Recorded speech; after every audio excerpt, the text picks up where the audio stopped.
Hello mga kababayan. Kumusta kayo dyan lahat? Dito sa maliit na channel ko, babatiin ko kayo at ito ang sasabihin ko. I stand with Duterte.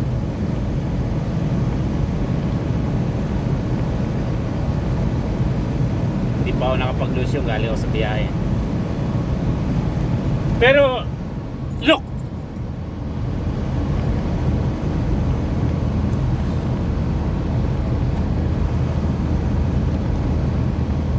alam nyo, galit na galit talaga ako. Alam mo ba yung pintig ng puso ko nung nalaman kong inaresto ba? Pwede bang tawaging inaresto yon na wala namang warrant of arrest?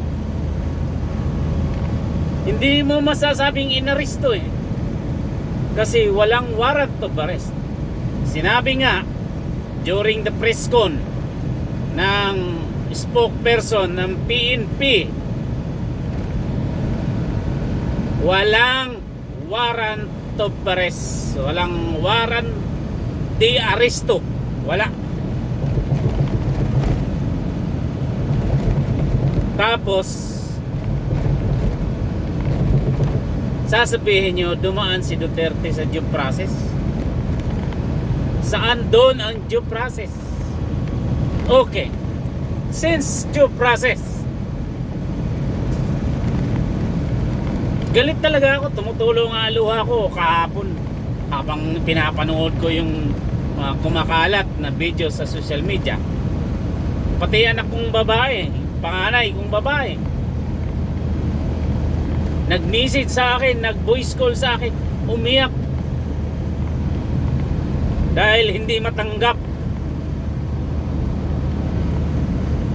Ikaw ba naman, Pilipino ka, 6 years sa panunungkulan ni PRRD, hindi ka matuwa sa ginawa?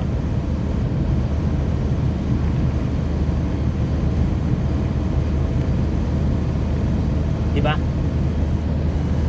Ikaw ang nanonood ngayon, OFW, sa panahon ni Duterte.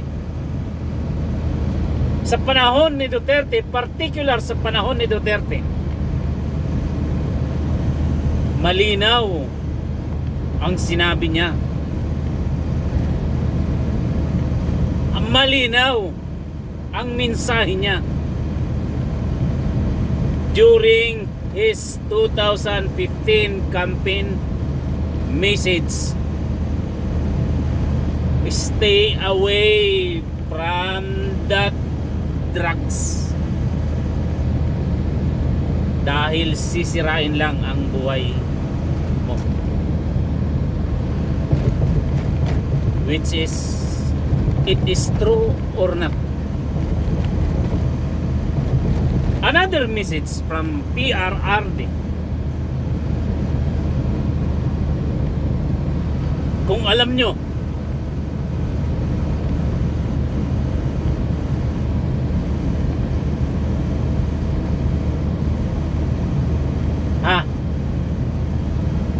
why I am here.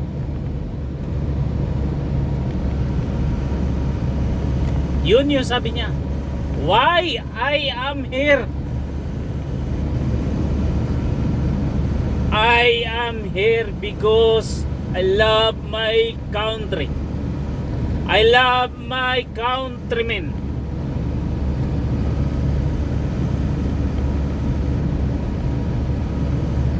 Don't destroy the youth of the land.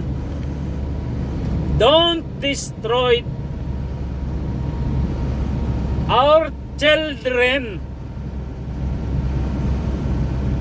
Malinaw ang sinabi niya. Malinaw pa sa sikat ng araw sa tanghali. Otherwise, I will kill you. Diba?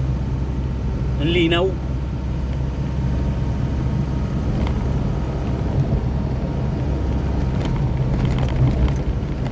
Simple ang mensahe ni Tatay Digong.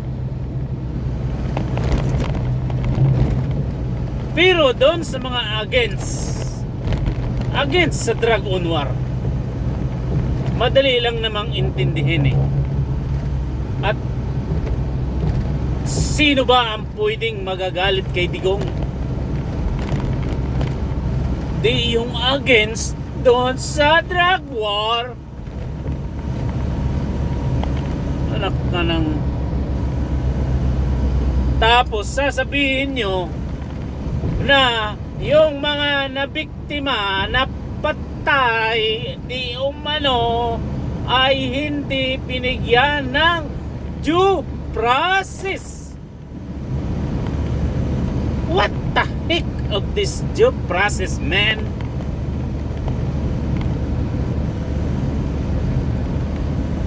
Ha? What the heck of this due process? Lumbang ang mga nabiktima ng mga adik. Let's see. Halimbawa, for example, kapatid mo na babae galing sa trabaho, umuwi gabi, nag-overtime.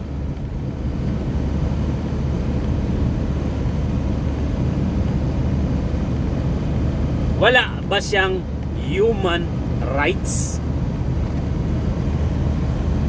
Rights niyang umuwing ligtas. Rights niyang maglakad sa kalsada. Nakita ng adik, hinaplot sa gilid, ginahasa.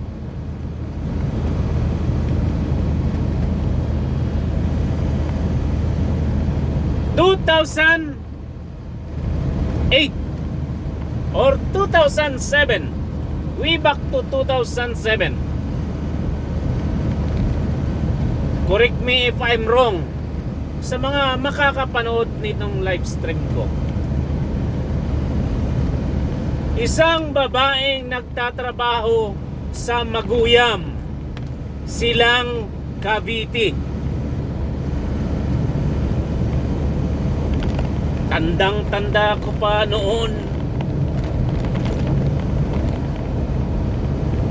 Sa kanto ng Maguyam, mayroong gasoline station, Shell.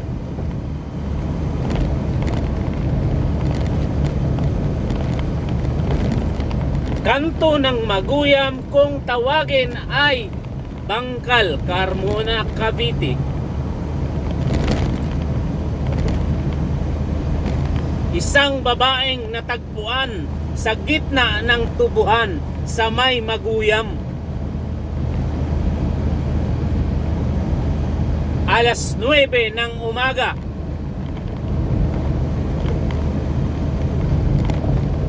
Laslas ang dalawang suso at wala ng pante. Patay. Nasaan ang due process?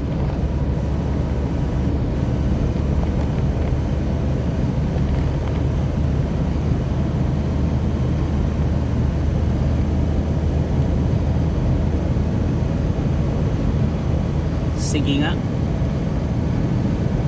Okay, due process. Kapatid mo, sinabi ko kanina, galing sa trabaho umuwi, hinaltak ng adik, ginahasa, pinatay. Anak ng kapatid mo,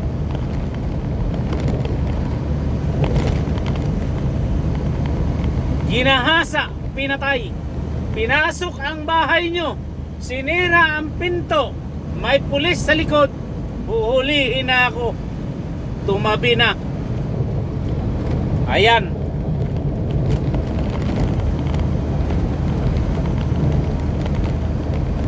Sinira ang bahay.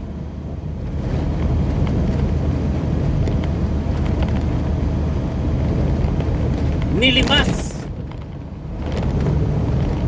nilimas ang loob ng mayroon sa inyong bahay. Pinatay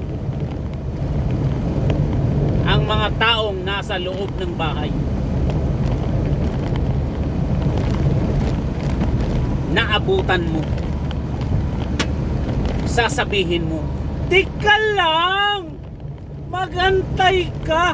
Tatawag ako ng pulis at abogado para mabigyan ka ng due process. Anak ka ng tibaklong. Kung hindi ka ba naman ang tarantado ng 2 kilo at kalahati at 5 gramo,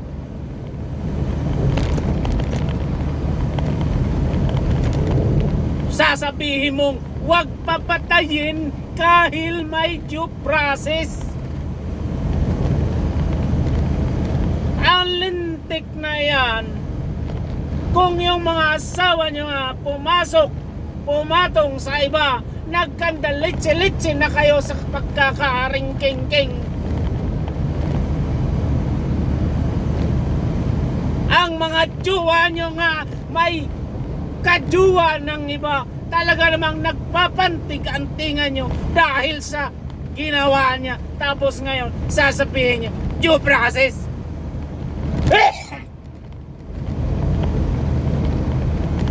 Anak ka ng tipaklong.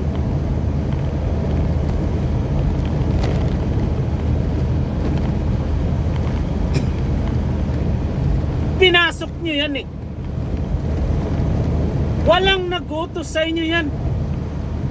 Ginusto nyo yan.